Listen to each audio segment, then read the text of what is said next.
विविक्ते दशाधन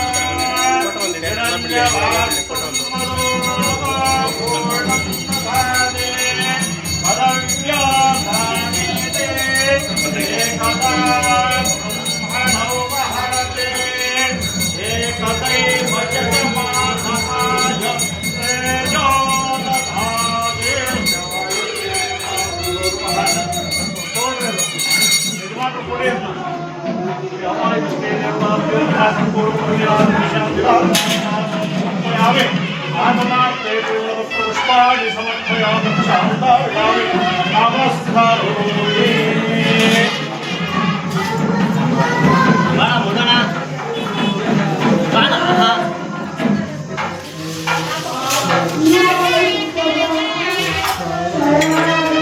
ಒಗ್ಗಟ್ಟಿನ ಒಂದು ಪ್ರಯತ್ನದಿಂದ ಏನಪ್ಪ ಆಗ್ತದೆ ಅಂದ್ರೆ ಈ ರೀತಿಯಿಂದ ಒಂದು ಒಳ್ಳೆ ಕೆಲಸ ಆಗ್ತದೆ. ಕೆರೆ ಕಟ್ಟೆಗಳ ನಿರ್ಮಾಣ ಆಗ್ತದೆ, ದೇವಸ್ಥಾನಗಳ ನಿರ್ಮಾಣ ಆಗ್ತದೆ, ಊರು ಚೆನ್ನಾಗಿರ್ತದೆ. ಹೆಂಗ್ ಚೆನ್ನಾಗಿರ್ತದೆ ಅಂದ್ರೆ ಎಲ್ಲರೂ ಒಗ್ಗಟ್ಟಾಗಿ ಕೆಲಸ ಮಾಡಿದ್ರೆ, ನನ್ನದು ಅಂತ ನಾವು ಜವಾಬ್ದಾರಿ ತಗೊಂಡು ಕೆಲಸ ಮಾಡಿದ್ರೆ ಏನ್ ಕೆಲಸ ಬೇಕಾದ್ರೂ ಸಾಧನೆ ಆಗ್ತದೆ.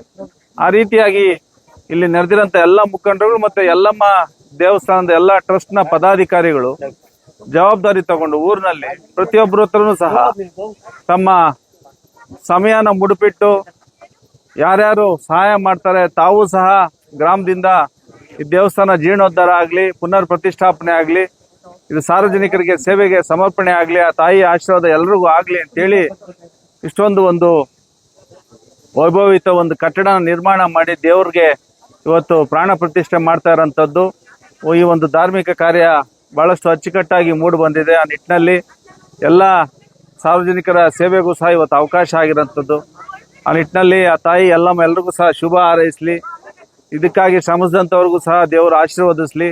ಎಲ್ಲ ಸಾರ್ವಜನಿಕರು ಭಕ್ತಾದಿಗಳಿಗೆ ತಾಯಿಯ ಕೃಪೆಯಿಂದ ಈ ಬಾರಿ ಹೆಚ್ಚು ಮಳೆ ಬೆಳೆ ಆಗಲಿ, ಒಳ್ಳೇದಾಗ್ಲಿ ಅಂತೇಳಿ ಈ ಶುಭ ಸಂದರ್ಭದಲ್ಲಿ ನಮ್ಮನ್ನು ಕರೆದು ಇಲ್ಲಿ ಗೌರವಿಸಿರ್ತೀರಿ. ತಮಗೂ ಸಹ ಧನ್ಯವಾದಗಳನ್ನ ತಿಳಿಸಿ ಎಲ್ರಿಗೂ ಶುಭ ಆಗಲಿ ಅಂತೇಳಿ ನಾನು ಶುಭ ಹಾರೈಸ್ತೀನಿ.